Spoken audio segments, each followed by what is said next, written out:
Hello students, today we will read chapter 4 from the diary of Anne Frank from the book First Flight of Class 10th। तो इस diary के अंदर हम पढ़ेंगे एक ऐसी लड़की की कहानी जिसका नाम एनी फ्रैंक है। एनी फ्रैंक जो कि केवल 15 साल की उम्र में ही जिसकी डेथ हो गई थी और जिसने 15 साल की एज में ही एक डायरी लिख डाली थी और उसकी डेथ के बाद उसके फादर को जब वो डायरी मिलती है तो वो उसके डायरी के एक पर्टिकुलर सेक्शन को यानी उसकी डायरी को प्रिंट पब्लिश कराते हैं और ये जो चैप्टर है उसी डायरी का एक पर्टिकुलर सेक्शन है छोटा सा जिसमें हम जानेंगे एनी फ्रैंक के बारे में। तो एनी फ्रैंक जो है ये जो फोटो है ये एनी फ्रैंक की है जो 15 इयर्स की गर्ल्स थी। तो वो अपनी एक फोटो पर कमेंट देती हैं और क्या कहती हैं, this is a photo as I would wish myself to look all the times. यानी एनी फ्रैंक जो थी वो अपनी फोटो पर कमेंट देते हुए कहती हैं कि वो हमेशा ऐसे स्माइली फेस में रहना चाहती हैं, हमेशा दिखना चाहती है कि वो मुस्कुराए, ऐसी उनकी इच्छा है। Then I would maybe have a chance to come to Hollywood. और तब वो कहती हैं कि शायद उन्हें चांस मिले हॉलीवुड। हॉलीवुड मीन्स जैसे सपनों का शहर मानो मुंबई है तो वो सपनों के शहर में चाहती हैं। एनी फ्रैंक 10 अक्टूबर 1942 और ये जो फोटो है उनकी जो ये कमेंट दिया है ये 10 अक्टूबर 1942 का है। तो एनी फ्रैंक का जो पूरा नाम था वो क्या था, एनालाइज मैरी एनी फ्रैंक्स। उनका पूरा नाम एनालाइज मैरी था। जून 1929 उनका जन्म 1929 में हुआ था जून में और फरवरी मार्च 1945। क्योंकि जो उनकी डेथ है उसकी डेट क्लियर नहीं है इसलिए फरवरी और मार्च दोनों में ही अंदाजा लगाया गया है और वैसे उनकी डेथ 1945 में हुई थी। तो उनका जन्म 1929 और जो डेथ थी वो 1945 में वाजा जर्मन में हुई थी। बोर्न जूइश गर्ल्स और वो कौन थी, एक जूइश यानी एक यहूदी गर्ल थी वो, who wrote while in hiding with her family and 4 friends.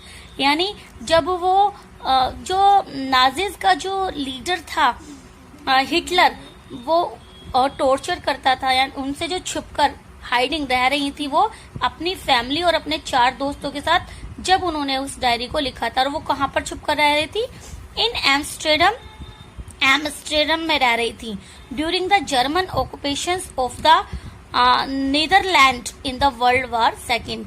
यानी ये नीदरलैंड में जब वर्ल्ड वार सेकेंड हुआ था तो वो एम्स्टर्डम में अपने परिवार और अपने दोस्तों के साथ जब छिपकर रह रही थी तब ये डायरी उन्होंने लिखी थी।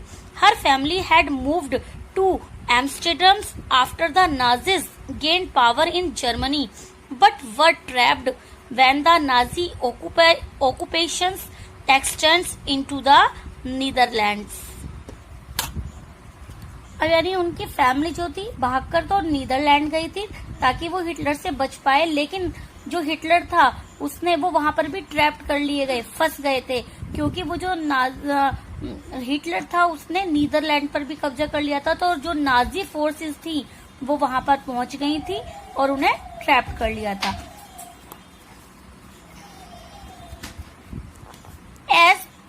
As persecutions against the Jewish populations increased, the family went into hiding in July 1942 in hidden rooms in her father Otto Frank's office building।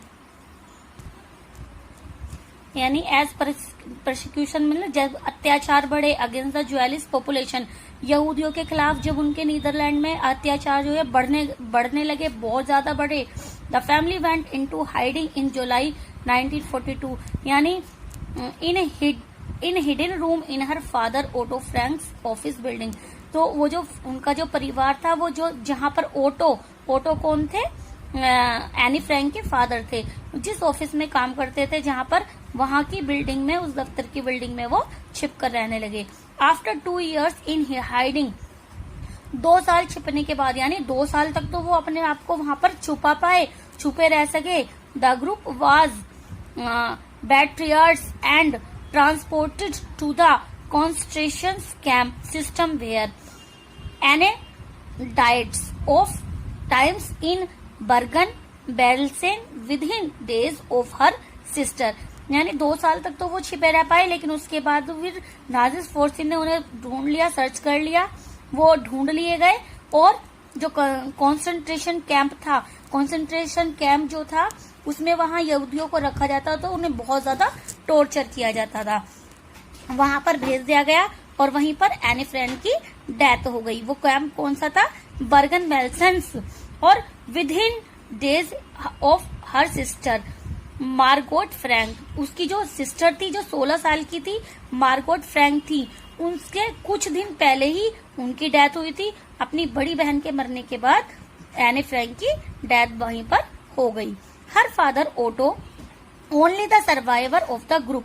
जो एनी फ्रैंक थी उनके जो फादर थे ओटो, अब पूरी फैमिली में केवल वही सर्वाइव, वही जिंदा बचे थे पूरे लोगों में। Returns to Amsterdam after the war ended, और जब लड़ाई खत्म हुई, युद्ध बंद हुआ, तो वो एम्स्टर्डम वापस लौट कर आए। तो क्या मिला? To find that her diary, तब उन्हें वहां पर एनी फ्रैंक की वो डायरी मिली जिन्हें वो छुपकर लिखती थी। हैड बीन सेव्ड, और जो सुरक्षित थी। Convinced that it was a unique records, he took action to have it published in English under the name the diary of a young girl. तब उनके पिता ने सोचा कि वो इसे पब्लिश कराए और इसको डायरी का नाम दे दिया गया diary of a young girl, और तब उनके पिता ने उस डायरी को पब्लिश कराया। The diary was given to Anne Frank for her 13th birthday. जो डायरी थी वो एनी फ्रैंक को जब वो अपना 13th बर्थडे सेलिब्रेट कर रही थी तब उसे गिफ्ट में मिली थी।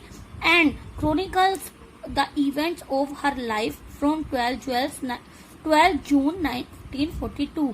यानी क्रॉनिकल मीन्स होता है डे वाइज, सिस्टमेटिकली, जैसे 1st, 2nd, 3rd, 4th ऐसे सिस्टम होता है। तो यानी उन्होंने ये डायरी अपनी 12 जून 1942 से के जो इवेंट्स थे उनको उसमें लिखना शुरू किया था, until it's final entry of 1 August 1944।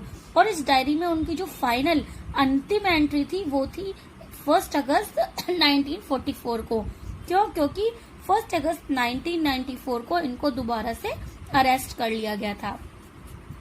It was eventually translated from its original Dutch, यानी डच उनकी लैंग्वेज थी। एनी फ्रैंक जो थी वो डच भाषा में लिखती थी इनटू मैनी लैंग्वेजेस। यानी उसके बाद उस इवेंट के बाद क्या था, इस डायरी को ट्रांसलेट कर दिया गया डच भाषा, उसकी ओरिजिनल भाषा डच भाषा से, और बहुत सी जैसे हिंदी, इंग्लिश, मलयालम, तेलुगु, बहुत सारी भाषाओं में इस डायरी को पब्लिश कर दिया गया था। And became one of the world's most widely read book, और ये संसार में सबसे ज्यादा पढ़ी जाने वाली बुक बनी। There have also been several films, और इस डायरी के ऊपर अनेकों फिल्म भी बनी है। Television and theatrical productions and even an opera, यानी इस पर बहुत सारी फिल्में बनी, टेलीविजन के सीरियल्स बने, थिएट्रिकल प्रोडक्शंस हुए, इवन एन ओपेरास, उसकी लाइफ से रिलेटेड बहुत सारे प्रोग्राम्स बेस्ड ऑन डायरी, यानी इस डायरी के बेस पर बहुत सारे ही प्रोग्राम बने। Describe as the work of mature and insightful mind, जो कि डेस्क्राइब करती है एक ऐसी लड़की को जो इंसाइटफुल माइंड, उसका जो नेचर है, उसकी सारी चीजों को डेस्क्राइब करती है डायरी के through. The diary provides N intimate examinations of diary life, daily life under Nazi occupation. Intimate जो हम नजदीकी से बिल्कुल देखते हैं, एग्जामिनेशन मीन्स परीक्षण ऑफ डेली लाइफ, आपने दैनिक जीवन के, यानी उस डायरी के अंदर क्या था जो एनी फ्रैंक ने बिल्कुल नजदीकी से देखा था, जाना परखा था, पर इसका परीक्षण किया था डेली लाइफ का। किसके? नाजी ऑक्यूपेशन, यानी नाजी के दौरान जो वो रहते थे, जब बंदी बनाए गए थे, जो चीज उन्होंने नजदीकी से देखी समझी थी वो सब उस डायरी में प्रोवाइड है, देखने को मिलता है। Anne Frank has become one of the most renowned and discussed of the Holocaust victim। Any Frank जो थी वो बनी सब में से एक, यानी होलोकास्ट में नरसंहार, जो हिटलर ने जो नरसंहार किया था, जो मानव पर वो अत्याचार करता था, विक्टिम उसकी विक्टिम बनी थी। तो यानी वो एक अकेली वो थी जो हिटलर ने जो नरसंहार किया था, जितने भी उसने उत्पीड़न दिए थे यहूदियों को के खिलाफ, जितने भी अत्याचार किए थे, उनमें से एनी फ्रैंक भी एक थी। तो स्टूडेंट्स, ये जो है एक्सरसाइज दी गई है, इसको आपको पढ़ना है, देखना है और सेल्फ इसको सॉल्व करना है, ठीक है। और अब हम देखेंगे इसके चैप्टर को, यानी ये जो डायरी है, अब इसको हम देखेंगे, डायरी के को लाइन बाय लाइन एक्सप्लेनेशन देखेंगे इसकी। तो अब हम देखेंगे स्टूडेंट्स कि एनी फ्रैंक ने अपनी डायरी में क्या लिखा। Writing in a diary is a really strange experience for someone like me. तो एनी फ्रैंक लिखती हैं कि डायरी लिखना, राइटिंग इन अ डायरी लिखना वास्तव में एक स्ट्रेंज एक्सपीरियंस है किसी के लिए भी, और जैसे कि उनके लिए। तो एनी फ्रैंक के मन में क्या विचार आ रहे हैं कि उनके लिए डायरी लिखना एक मुश्किल काम, अजीब सी चीज है, ऐसे ही हर किसी के लिए है। नॉट ओनली बिकॉज, साथ साथ क्या कहती है, केवल इसलिए नहीं कि I have never written anything before, कि मैंने इससे पहले कभी डायरी को देखा नहीं है, कभी कुछ लिखा नहीं है, बट आल्सो, लेकिन इसलिए because it seems to me, क्योंकि उन्हें ऐसा लगता था कि लेटर ऑन, कि बाद में जाकर क्या होगा, नाइदर आई नोर एनीवन, ना ही तो एनी फ्रैंक खुद और ना ही कोई दूसरा will be interested in, interest लेगा, रुचि लेगा पढ़ने में, किस चीज को, in the musing of the 13 years old school girl. Musing means deepest thoughts, यानी हमारे मन में जो विचार चलते हैं। तो एनी फ्रैंक जो थी वो ये सोचती हैं कहीं ना कहीं मन में कि जब मैं डायरी लिखूंगी तो अपने मन में सोच विचार करके सारी चीजों को लिखूंगी, तो मैं खुद भी बड़ी होकर इंटरेस्ट नहीं लूंगी इस डायरी को पढ़ने में कि बचपन में मैंने क्या लिखा था, और कोई दूसरा भी केवल 13 साल की स्कूल में पढ़ने वाली बच्ची के विचारों को पढ़ने में इंटरेस्ट नहीं लेगा। ओ वेल, लेकिन बाद में एकदम वो झटका सा देती हैं और कहती हैं अरे कोई नहीं, इट डज नॉट मैटर, कोई बात नहीं, अगर कोई इंटरेस्ट नहीं लेगा तो कोई बात नहीं। आई फील लाइक राइटिंग, मेरा लिखने का मन करता है, and I have an even greater needs, और कहीं ना कहीं वो कहती है कि नहीं, मेरा मन है लिखने का डायरी तो मैं लिखूंगी, और उनके लिए कहीं ना कहीं ग्रेटर नीड, वो एक बहुत बड़ी उनकी नीड थी, उनकी जरूरत भी थी डायरी लिखना, to get all kind of things off my chest.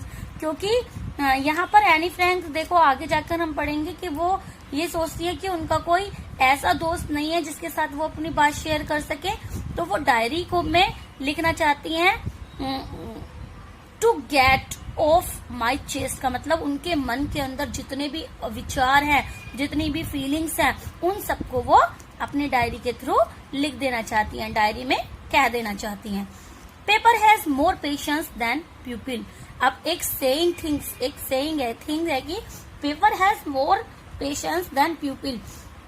वो सोचती है कहीं ना कहीं पढ़ा है कि जो पेपर कागज होता है उसमें लोगों की अपेक्षा कर बहुत ज्यादा पेशेंस होता है, क्योंकि इंसान से तो हम अपने मन की बात कह नहीं सकते, डरते हैं, कोई चिल्लाएगा, चीखेगा, खुश होगा, दुखी होगा, बट पेपर जो है उस पे हम अपने मन की कोई भी बात, सुख दुख, गलत सही लिख सकते हैं।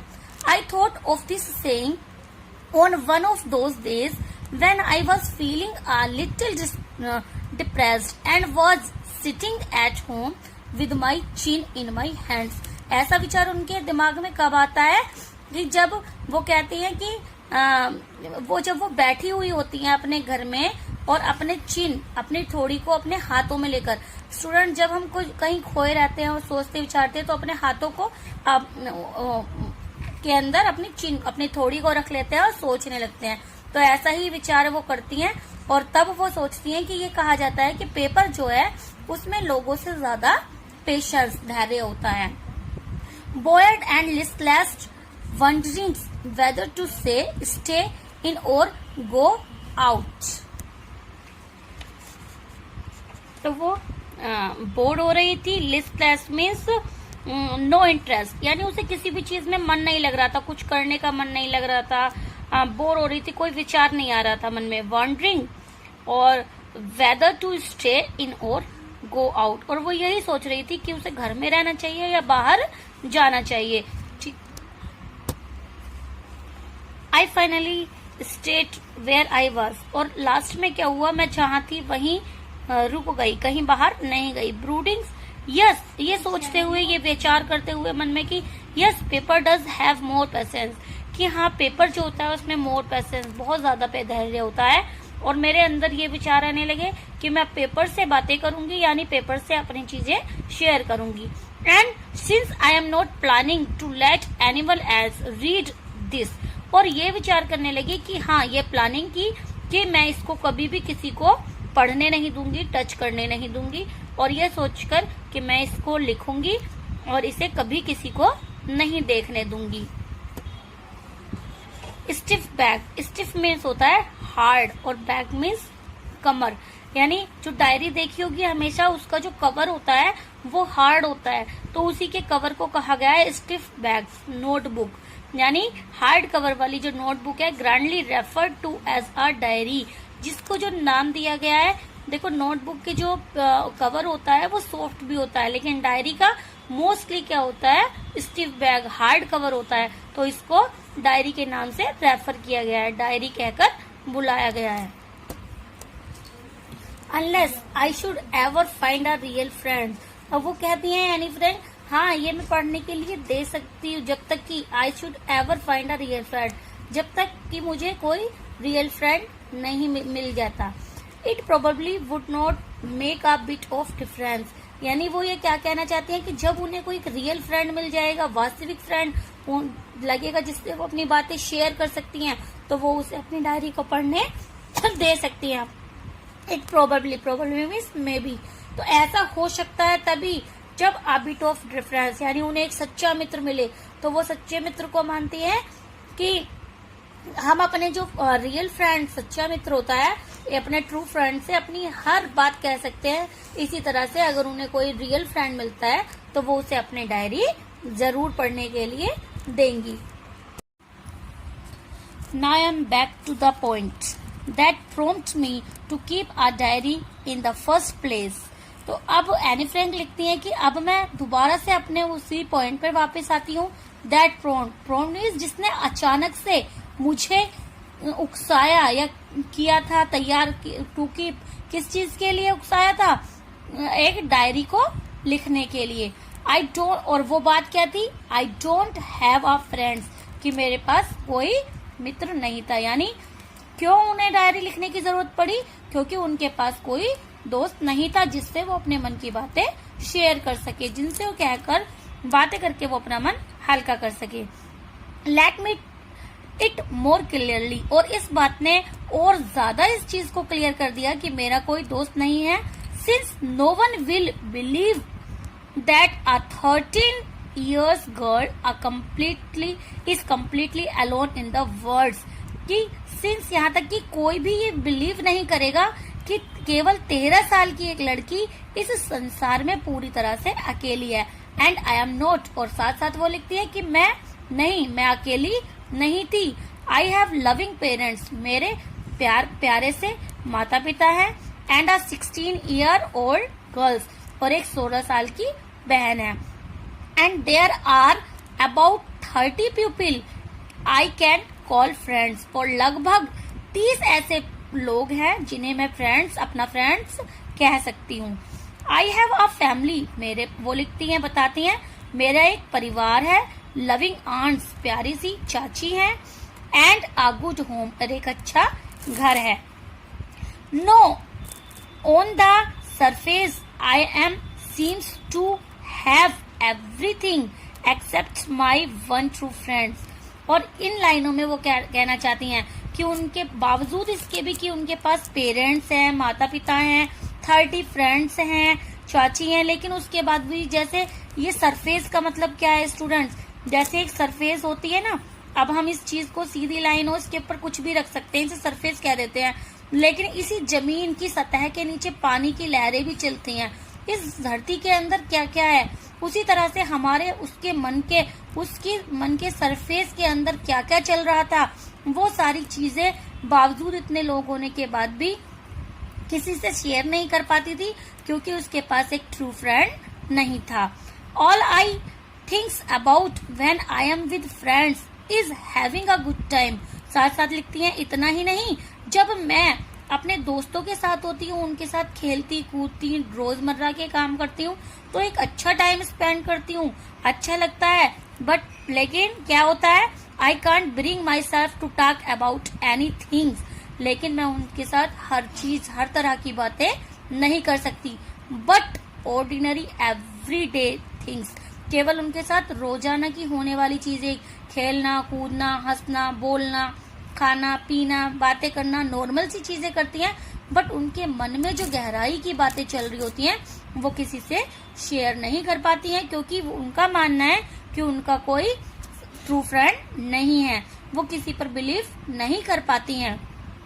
We don't seem to be able to get any closer, उन्हें नहीं लगता है कि कोई भी ऐसा उन लोगों में ऐसा है जिसके वो इतना क्लोज हो सके, जिससे वो अपनी सारी बातें शेयर कर सके। एंड दैट्स द प्रॉब्लम, और यही उनकी एक इकलौती समस्या है। मे बी, साथ साथ कहती हैं कि हो सकता है, इट इज माई फॉल्ट, ये मेरा ही दोष हो, मेरी ही गलती हो कि मैं ऐसा सोचती हूँ कि कोई मेरा दोस्त, मैं किसी से अपनी चीजें शेयर, बातें नहीं कर सकती हूँ।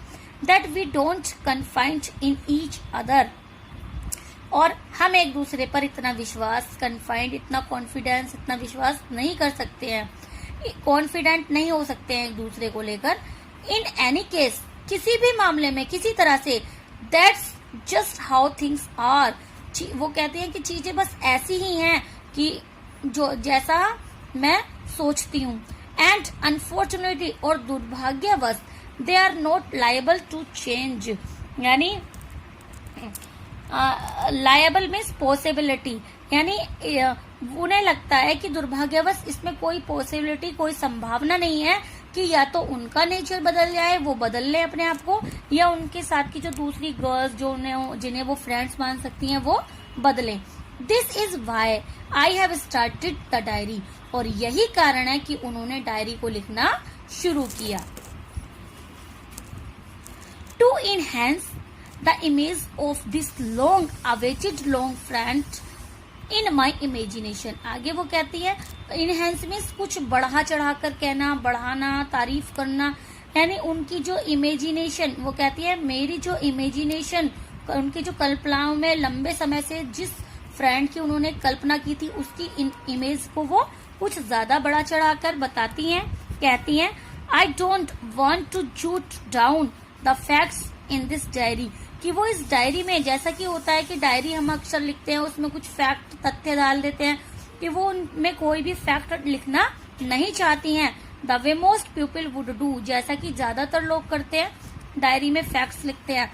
But I want to the diary to be my friends, लेकिन वो डायरी में मतलब अपने लाइफ का कोई सत्य लिखना नहीं चाहती, वो केवल डायरी को इसलिए लिखना चाहती है कि वो डायरी को अपना एक सच्चा दोस्त बनाना चाहती हैं। And I am going to call this friend Kitty, और वो इस डायरी को अपनी फ्रेंड मानती हैं और इसको एक नाम दे देती हैं किटी, यानी उस डायरी का नाम वो किटी दे देती हैं, और वही डायरी उनकी एक true friend. Since no one would understand a word of my stories to Kitty if I were to plunge right in, यहाँ पर क्या कहती है एनी फ्रेंड कि नो वन वुड अंडरस्टैंड, यानी जब मैं किटी से अपनी कहानियां लिखूंगी, कहूंगी, तो कोई भी उन कहानियों को नहीं समझ पाएगा। इफ आई वर, देखो स्टूडेंट्स, आई के तुरंत बाद वर आया है, तो इसका मतलब होगा काश, है ना। तो कि काश अगर मैं, टू प्लंग, ये फ्रेज का यूज हुआ है, प्लंग राइट, यानी come to the point, point पर आना, कि यदि मैं सीधे सीधे पॉइंट पर आती हूँ तो अगर मैं इस कहानी को, किटी को अपनी कहानियां लिखती हूँ, सुनती हूँ, तो कोई भी उस पर विश्वास, कोई भी उसे समझ नहीं पाएगा। तो इसलिए क्या है, I did better provide a brief sketch of my life. तो बेटर होगा कि पहले मैं अपनी लाइन के बारे में कुछ इस डायरी में लिखूं।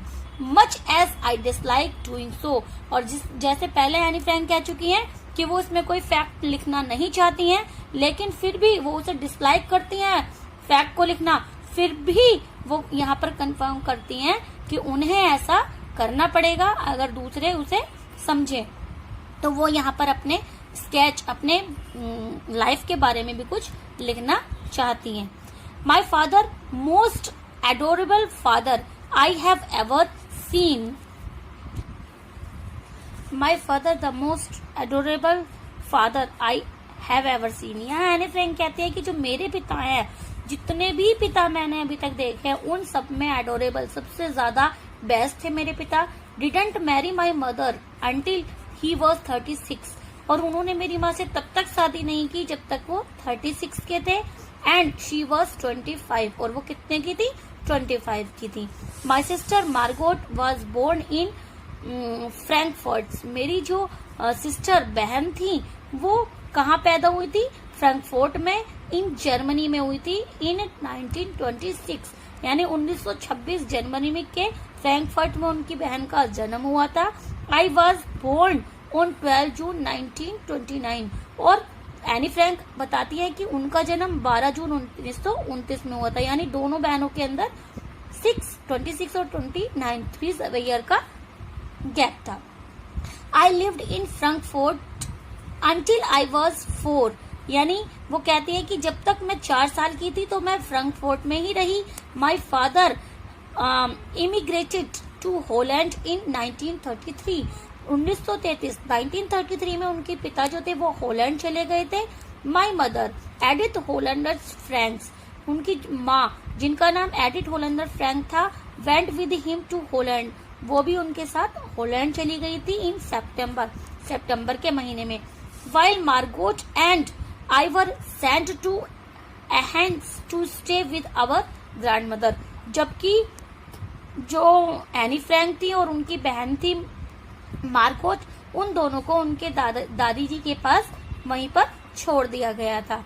Margot went to Holland in December, Margot दिसंबर के महीने में हॉलैंड अपने माता पिता के पास गई।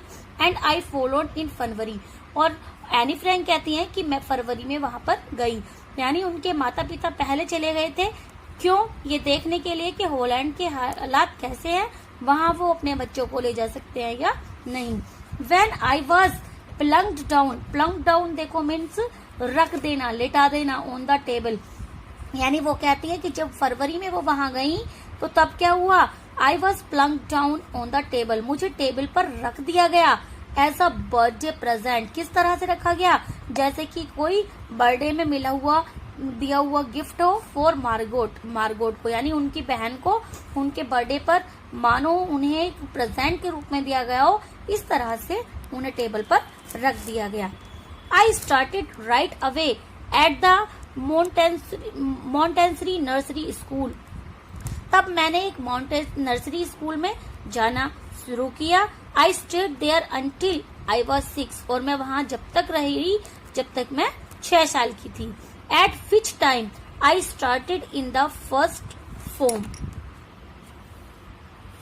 Eight which time I started in the first form, यानी उन्होंने वहां पर कौन सी फर्स्ट क्लास, पहली क्लास की पढ़ाई की। In the 6th form my teacher was Mrs Kuperus, यानी जब वो 6th स्टैंडर्ड में थी, 6ठी कक्षा में थी, तो उनकी जो टीचर थी वो Miss Kuperus. The headmistress, वो हेड मिस्ट्रेस भी थी। At the end of the year we were both in tears, यानी देखो यहाँ कैसी पोएटिक डिवाइस है।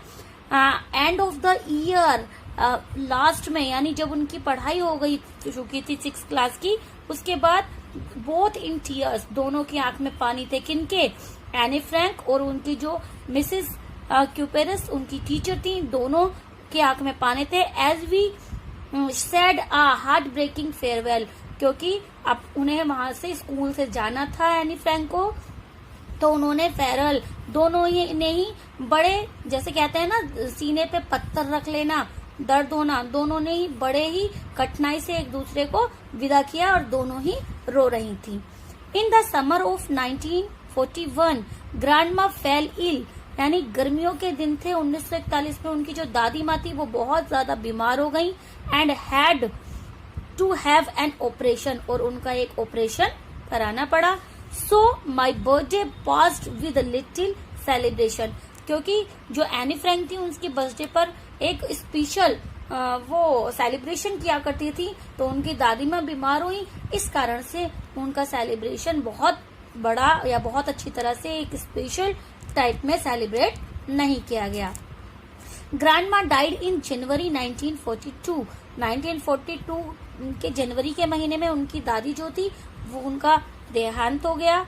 No one knows how often I thinks of her, कोई भी नहीं जानता था कि मैं हमेशा या अक्सर उनके बारे में क्या सोचती थी, क्या समझती थी। एंड स्टिल लव हर, और अभी तक भी मैं अपनी दादी माँ को उतना ही प्यार करती हूँ दिल की गहराइयों से। This birthday celebration in 1942 was intended to make up for the other, and grandma's candle was lit along with the rest. अब क्या था कि एनी फ्रैंक का जो बर्थडे था 1941 में उनका सेलिब्रेशन नहीं हो पाया था, 1942 में उनका जो बर्थडे सेलिब्रेशन होना था उसमें उनका intended to make up for other, यानी किसी के लिए जब हम कुछ करने का सोचते हैं वो, क्योंकि दादी माँ अब उनके बीच एक सदस्य नहीं थी, तो वो कहती है grandma's candle was lit along with the rest, यानी ग्रैंड माँ के लिए, ग्रैंड माँ की उपस्थिति के लिए उनके नाम की वहां पर एक कैंडल जलाई गई, जैसे कि उस कैंडल के रूप में दादी माँ वहां हो। The four of us are still doing well, and that brings me to the present date of 20 June 1942 and the solemn dedications of my diary। तो यहाँ पर एनी फ्रैंक लिखती है कि हम जो चारों थे उसके पेरेंट्स, माता पिता और उसकी बहन, चारों अभी भी बहुत अच्छी तरह से रहते थे, और जो 20 जून 1942 का जो 20 जून की डेट थी वो उनके लिए कैसी थी, बहुत ही solemn dedication of my diary, यानी आज का वो दिन था जब वो अपनी डायरी पर डेडिकेशन करने वाली थी, यानी अब अपना कुछ लिखने वाली थी, आज से स्टार्ट करने वाली थी। ये नहीं कि आज लिखा और छोड़ दिया, फुल डेडिकेशन के साथ, यानी डायरी का वो 20 जून 1942 वो दिन था जब से उन्होंने अपने डायरी की शुरुआत की।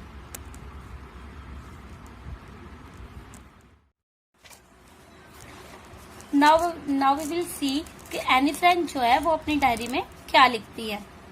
सैटरडे 20 जून 1942, यानी 20 जून 1942 का दिन था, शनिवार का दिन था। डियरेस्ट किटी, उन्होंने अपनी डायरी का नाम क्या रखा था, किटी, इसलिए जब हम अपने दोस्त को बुलाते हैं तो डियर, डियरेस्ट, यानी उन्होंने यहाँ लिखा डियरेस्ट किटी। अब वो अपनी डायरी से बात लिखती है, क्या लिखती है, our entire class is quaking in its boots, यानी अपने जूतों पर खड़े हो जाना, क्वैकिंग मीन्स कपाना, यानी वो कह रहे, वो लिखती हैं कि हमारी जो पूरी क्लास थी वो अपनी उनकी जो टांगे थी वो लड़खड़ा रही थी, कांप रही थी। क्यों क्या कारण था, द रीजन, कारण था, of course is the fourth coming meeting, उसका कारण था कि होने वाली मीटिंग, अभी कुछ देर बाद जो, यानी आने वाले टाइम में जो एक मीटिंग होने वाली थी उसका वही कारण था। इन विच, और वो मीटिंग किस चीज की थी, इन विच, इस मीटिंग में the teacher decides who will move up, जो टीचर थे वो ये डिसाइड करने वाले थे, ये निर्णय लेने वाले थे कि कौन मूव अप करेगा, यानी कौन पास हो जाएगा टू द नेक्स्ट फॉर्म, अगली क्लास में, नेक्स्ट क्लास में, and who will be kept back, और कौन फेल हो जाएगा, यानी कौन उसी क्लास में वापस रहेगा। Half of the class is making bets, आधी क्लास ने लगभग शर्त लगा ली थी, क्या, GN and I laugh ourselves silly at the two boys behind us, GN और मैं जो थे, हमारे पीछे की बेंच पर जो दो लड़के बैठे थे उन पर हंसे। क्यों हंसे, वो जो लड़के थे वो कौन थे? CN and Jacks who have staked their entire holiday saving on their beds, क्योंकि उन्होंने जो स्टॉक शर्त पर लगा दिया था अपना एंटायर हॉलीडे सेविंग, यानी उन्होंने जो अपनी छुट्टियों में जो के लिए खर्च के लिए जो पैसे बचा कर रखे थे वो सारे पैसे शर्त पर लगा दिए थे, इसलिए हम उन दोनों पर हंस रहे थे। फ्रॉम मॉर्निंग टू नाइट, सुबह से रात हो गई थी। इट इज, क्या चलते चलते, यू आर गोइंग टू पास, कि तुम पास हो जाओगे। नो आई एम नॉट, कोई कहता कि तुम पास हो जाओगे, कोई कहता नहीं मैं पास नहीं होऊंगा। यस यू आर, हाँ तुम पास हो जाओगे। No I am not, no नहीं मैं पास नहीं होऊंगा। Even GS pleading glances and at my angry outburst can't calm them down. यहाँ तक कि उन्होंने ये बहस कंटिन्यू चलती रही। जो जीएन था उन्होंने उसने उन सबसे शांत रहने के लिए प्लीडिंग की, गिड़गिड़ाया, प्रार्थना की कि भाई चुप हो जाओ, शांत हो जाओ। और मुझे भी बहुत ज्यादा गुस्सा आ गया, मैंने भी बहुत गुस्से में अपशब्द कहे, फिर भी वो लोग शांत नहीं हुए। इफ यू आस्क मी, अगर तुम मुझसे पूछते हो, there are so many dummies, तो मैं तो वो क्या कहते हैं कि मैं ये कहूंगी कि हमारी क्लास में जो है बहुत सारे डमीज यानी मूर्ख हैं, बेतुके लोग हैं। That about a quarter of classes should be kept back, इसलिए एक क्वार्टर मीन्स एक चौथाई यानी 1/4 क्लास जो है वो फेल होगी, उसी कक्षा में रहेगी। But teachers are the most unpredictable creature on the earth. देखो यहाँ पर उन्होंने टीचर को क्या कहा है? अनप्रेडिकेटेबल क्रिएचर कहा है, यानी एक अद्भुत प्राणी उन्होंने कहा है। लेकिन हम जो सोचते हैं कि 1/4 क्लास फेल हो जाएगी या पास हो जाएगी, ऐसा तब तक नहीं कह सकते, क्योंकि जो अध्यापक जो है वो एक अजीब प्राणी है। किस लिए? आई एम नॉट सो वरीड, यानी कुछ भी हो सकता है। वो जिसे हम चाहें वो फेल होने वाला है, वो पास हो सकता है। जिसे हम सोचते हैं वो पास हो जाएगा, वो फेल भी हो सकता है, यानी टीचर कुछ भी कर सकता है। आई am not so worried about my girlfriend and my self. Anne Frank कहते हैं कि मुझे और मेरी फ्रेंड्स को हमें बिल्कुल भी चिंता नहीं थी। वी विल मेक इट, क्योंकि हमें क्या था, पूरा बिलीव था कि हम इसे कर देंगे यानी पास हो जाएंगे। The only subject I am not sure, केवल एक ही ऐसा सब्जेक्ट था जिसमें हमें श्योरिटी नहीं थी कि हम पास होंगे या फेल, अबाउट इज मैथ, और वो था गणित, मैथ। एनीवे, कोई बात नहीं। All we can do is wait, कोई बात नहीं, हम इसका इंतजार कर सकते हैं, करेंगे। Until then we keep telling each other not to lose heart, और जब तक हम एक दूसरे को यही सांत्वना दे रहे थे, यही कह रहे थे कि हमको किसी को भी अपना लॉस हर्ट नहीं करना, यानी घबराना नहीं है, डरना नहीं है। I got along pretty well with all my teachers. तो यहाँ एनी फ्रैंक बताती हैं कि मैं अपने टीचर की बहुत लाडली थी। लाडली से मीन्स यानी मेरी जो बॉन्डिंग थी वो टीचर्स के साथ बहुत अच्छी थी। देयर आर 9 ऑफ देम, उनमें उनके 9 टीचर्स थे, 7 मैन एंड 2 वुमेन। उनमें जो 7 थे वो पुरुष जेंट्स थे और 2 जो थी वो लेडीज थी। Mister Keesing the old foggy who teaches math, यहाँ पर वो एक टीचर का जिक्र करती है, मिस्टर किसिंग का, जो बूढ़े थे। और फोगी मतलब अजीब खुड़ूस टाइप कह सकते हैं, खुड़ूस टाइप के थे जो उन्हें मैथ पढ़ाते थे। Was annoyed with me for ages मतलब वो कहती है युगों से, एज का मतलब कई सालों से वो उनसे अनॉयड थे, नाराज थे, चिड़े हुए थे। बिकॉज क्यों चिड़े हुए थे, चिड़ते थे वो मैथ के टीचर उनसे? Because I talked so much. Any Frank कहती है क्योंकि मैं बहुत ज्यादा बोलती थी। जो एनी फ्रैंक की क्वालिटी हमें यहाँ देखने को मिली कि वो बहुत ज्यादा टॉकेटिव थी, यानी बहुत ज्यादा बातें करती थी। आफ्टर सेवरल वार्निंग ही असाइंड मी एक्स्ट्रा होमवर्क। यहाँ एनी फ्रैंक लिखती हैं कि बहुत बार उन्होंने उन्हें शांत रहने की, चुप रहने की वार्निंग दी थी कि कम बोला करो, चुप रहा करो। लेकिन जब वो नहीं मानती थी तो उन्होंने उन्हें एक पनिशमेंट के तौर पर उन्हें एक्स्ट्रा होमवर्क असाइन कर दिया, दे दिया। और वो एक्स्ट्रा होमवर्क क्या था, an essay on the subject a chatter box. उन्हें एक ऐसे लिखना था जिसका जो टाइटल था वो था अ चैटर बॉक्स। चैटर में बॉक्स मीन्स बातूनी, ज्यादा बात करने वाला इंसान। A chatter box, what can you write about that. अब जैसे ही चैटर बॉक्स वर्ड सुना तो मैंने सोचा कि तुम इसके बारे में कैसे लिख सकते हो। I did worried about that letter. मैंने सोचा कि मैं उसके बारे में बाद में सोचूंगी। आई डिसाइड, मैंने फैसला किया। यानी एनी फ्रैंक लिखती हैं कि मैंने डिसाइड किया कि अभी चलो इस चैटर बॉक्स के बारे में मैं बाद में सोचूंगी। आई जोटेड डाउन मीन्स राइट डाउन, मैंने द टाइटल मैं इन द माई नोटबुक। और मुझे पता चला कि मुझे ये होमवर्क करना है तो मैंने अपनी नोटबुक में इसको नोट डाउन कर लिया कि मुझे चैटर बॉक्स के बारे में लिखना है। टक्ड इट, और इसको टक्ड मीन्स एक तो होता है रख देना, पुट कीप करना, लेकिन टक्ड मीन्स घूस देना। और मैंने इसको लिखकर अपनी नोटबुक को अपने बैग के अंदर ठूस दिया। And try to keep quiet, और अब कोशिश की कि मैं शांत रह सकूं, अपने आप को शांत करने की कोशिश की। दैट इवनिंग, उस शाम को, after I had finished the rest of my homework, जब मैंने अपना बचा हुआ सारा वर्क फिनिश कर दिया, I note about the essay caught my eyes. अब मैंने उस एसे पर मतलब नजर डाली, यानी उस एसे को देखा। I began thinking about the subject while chewing the tip of my fountain pen, यानी मैंने उस सब्जेक्ट के बारे में सोचती रही और अपने जो फाउंटेन पेन, इंक वाला पेन था, उसको अपने दांतों में चबाते हुए सोचने लगी। क्या anyone could ramble on and leave big space between two words, कोई भी इंसान यानी दो शब्दों के बीच में बड़ी बड़ी खाली जगह छोड़ते हुए कुछ भी लिख सकता है। But the trick was to come up with convincing argument to prove that necessity to of talking.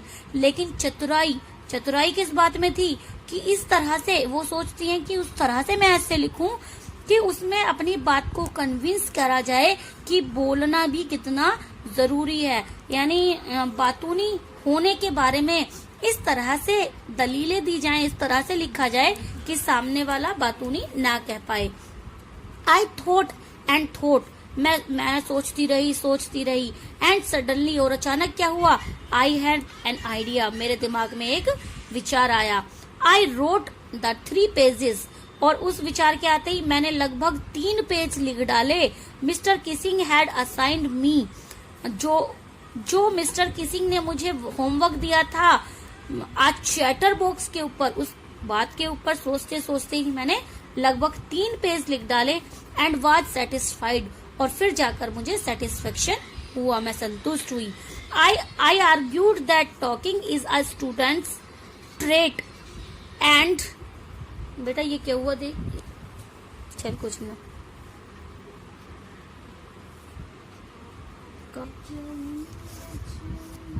I argued that talking is a student's trait, मैंने उसके अंदर ये आर्ग्यूमेंट तर्क लिखा कि जो बातें करना होता है वो विद्यार्थी की एक विशेषता होती है। And that I would do my best to keep it under control, और साथ ही साथ ये भी लिख दिया कि मैं चुप रहने की, यानी अपने आप को बातें ना करने पर कंट्रोल करने की कोशिश करूंगी। But that I would never be able to cure myself of the habit since my mother talked as much as I did if not more, क्योंकि यहाँ पर एनी फ्रैंक लिखती हैं कि वो कोशिश तो करेंगी अपने आप को कम बोलने की, लेकिन वो ऐसा करने के योग्य कभी नहीं हो पाएंगी। क्यों? क्योंकि वो लिखते हैं कि उनकी माता भी, उनकी जो मदर थी वो भी उतना ही ज्यादा बोलती थी जितना कि एनी फ्रैंक बोलती थी, है ना। तो and that there is not much you can do about inherited traits, और इनहेरिटेड ट्रेड्स मीन्स जो हमारी वंशानुगत चीजें होती हैं, यानी जैसे हमारे मम्मी हैं वैसे ही हमारे अंदर क्वालिटी होंगी। तो इसलिए एनी फ्रैंक लिखते हैं कि क्योंकि उनकी मम्मी की भी आदत ज्यादा बोलने की थी और उन्हीं से ही वो हेरिटेज में मिली, विरासत में मिला था ज्यादा बोलना, तो उस पर वो कंट्रोल पूरी तरह से नहीं कर पाएंगी, क्योंकि जो वंशानुगत चीजें, जो हमारी इनहेरिटेड विरासत में मिली चीजें होती हैं, उन्हें कोई नहीं रोक सकता। Mister Keesing had a good laugh at my argument. Mister Keesing जो थे, जब उन्होंने मेरे इस ऐसे को पढ़ा तो मेरे इन तर्क वितर्कों पर, जो भी मैंने लिखा था अपनी दलीलों में, उन पर बहुत हंसे। But when I proceeds to talk my way through the next lesson, लेकिन जैसे जब उन्होंने पढ़ा, मेरे तरीके को जाना, उसके बाद उन्होंने मुझे एक नेक्स्ट लेसन फिर से दे दिया। ही असाइन्ड मी अ सेकेंड एसे, अब उन्होंने मुझे दूसरा एसे लिखने को दे दिया। This time it was suppose to be on an incorrigible chatter box.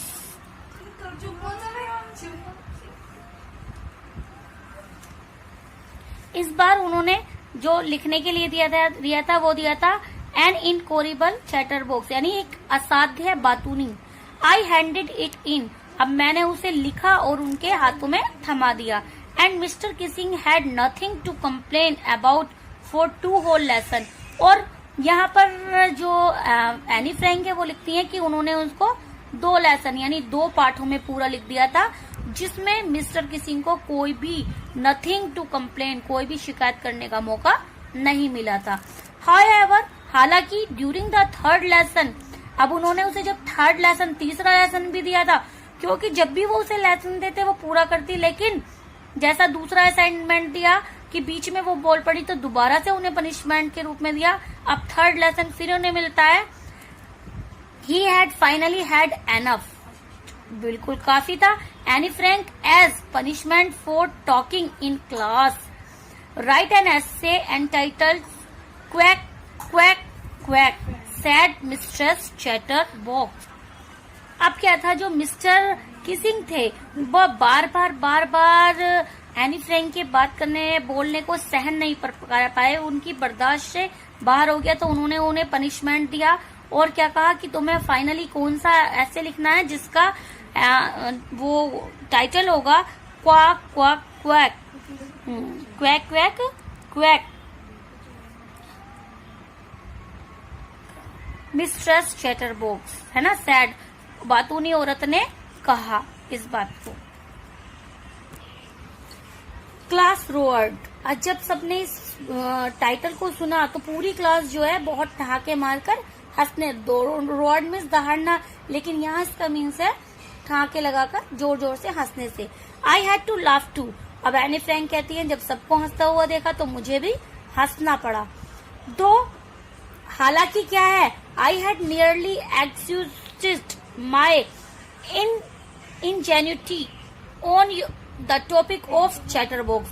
हालांकि वो ये कहती हैं कि चैटर बॉक्स बातूनी पर जितनी भी उनकी इमेजिनेशन थी, जितनी भी उनके अंदर विचार थे, जितनी भी कल्पनाएं वो कर सकती थी, जितना वो सोच सकती थी, वो सब तो वो लिख चुकी थी। अब उनके पास उसके बारे में लिखने को कुछ नहीं था। It was the time to come up with something else, अब वो कहती है अब ऐसा समय था कि अब उन्हें कुछ और नया सोचना था, कुछ नया करना था। समथिंग ओरिजिनल, कुछ ऐसा जो ओरिजिनल हो, असली हो। My friend Sanne who is good as poetry. अब एनी फ्रैंक कहती है कि my friend Sanne who is good at poetry, उनकी जो एक मित्र थी, सहेली थी जिसका नाम शैने था, वो कविता लिखने में बहुत ज्यादा माहिर थी, अच्छी थी। Offer to help me write the essay from beginning to the end in verse, verse means poetry, कविता। यानी उनकी जो फ्रेंड थी शैने, उन्होंने उन्हें वादा किया कि वो जो है उनकी हेल्प करेंगी, सहायता करेंगी इस ऐसे को एक कविता की फॉर्म में लिखने का। And I jump for joy, और मैं खुशी से कूद पड़ी। Mr Keesing was trying to play a joke on me with this ridiculous subject, यानी मैंने जो ये कविता की फॉर्म में ऐसे लिखा था, मिस्टर किसिंग ने कोशिश की कि वो उसका मजाक उड़ाए, वो कोशिश करेंगे कि उसका मजाक बनाएंगे। But I had make sure, लेकिन मैंने ये निश्चय कर लिया था, the joke was on him, कि जो वो मेरा मजाक बनाएंगे वो उल्टा उन्हीं पर पड़े, यानी उल्टा हो जाएगा। अगर वो मेरा मजाक बनाने का चाहेंगे, उल्टा उन्हीं का इस कविता के थ्रू मजाक बन जाए। आई फिनिश्ड माई पोएम, मैंने अभी अपनी कविता को खत्म कर दिया, पूरी लिख चुकी थी। एंड इट वॉज ब्यूटीफुल, और ये बहुत ही ज्यादा सुंदर कविता थी। It was about a mother duck and a father swan. ये एक डक बत्तख माँ और हंस पिता के बारे में लिखी गई थी। विद 3 बेबी डकलिंग्स, यानी जिनके 3 बेबी होते हैं, बच्चे होते हैं। Who were bitten to death by the fathers because they quacked too much. तो उन तीनों बच्चों को उनके पिता ने क्या किया था,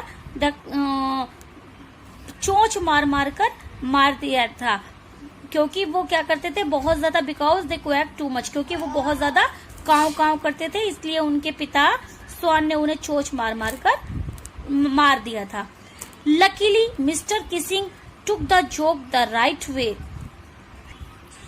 सौभाग्यवश ऐसा हुआ कि मिस्टर किसिंग जो थे, उन्होंने इस कविता को एक जोक की तरह लिया, है ना। He read this poem to the class. अब उन्होंने इस कविताओं को जोर जोर से पढ़ा, सुनाया। किस तरह से, एडिंग हिज ओन कमेंट्स, यानी उस कविता में उन्होंने अपने भी कमेंट को जोड़ा और जोड़ जोड़ कर पूरी क्लास को सुनाया। And to several other classes as well, और इतना ही नहीं कि उस कविता को केवल हमारी क्लास में सुनाया, बल्कि दूसरी कक्षाओं में भी उन्होंने कई बार उस कविता को दोहराया। Since then I have been allowed to talk, और तभी से, जब से मैंने वो कविता लिखी है, एनी फ्रैंक बताती है, तभी से उन्हें बोलने की, बातें करने की परमिशन अलाउ कर दिया गया, परमिशन मिल गई। And have not been assigned any extra work, और बोलने पर उन्हें अब कोई ज्यादा एक्स्ट्रा काम, एक्स्ट्रा होमवर्क भी नहीं दिया जाता था। On the contrary mister Keesing always making jokes these days, और उल्टा उस दिन से जो मिस्टर किसिंग थे, वो उन्हें डांटने की बजाय, फटकारने की बजाय उनके साथ मजाक से बातें किया करते थे। लास्ट में एनी फ्रैंक अपनी डायरी में लिखती हैं योर एने, यानी ये जो आपने अभी एक्सट्रैक्ट पढ़ा स्टूडेंट्स, वो एनी फ्रैंक की डायरी का एक छोटा सा पर्टिकुलर सेक्शन था। तो I hope you understand it very well. Thanks you.